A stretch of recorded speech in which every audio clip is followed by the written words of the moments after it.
কবিগুরু ১৬৪তম জন্মজয়ন্তী। প্রতি বছরের ন্যায় এবছরও নারায়ণচন্দ্রনাথ সরস্বতী শিশু মন্দির এই বিশেষ দিন উদযাপনে ব্রতী হয়েছে। প্রচলিত রীতি অনুযায়ী মাঙ্গলিক প্রদীপ প্রজ্বলন ও মাতৃবন্দনার মধ্য দিয়ে এই অনুষ্ঠানের শুভারম্ভ হবে। প্রদীপ প্রজ্বলন করবেন বিদ্যালয়ের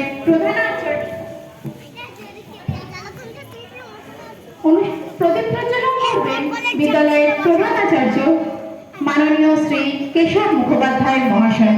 তাকে প্রদীপ প্রজ্বলনের জন্য আহ্বান জানাচ্ছি।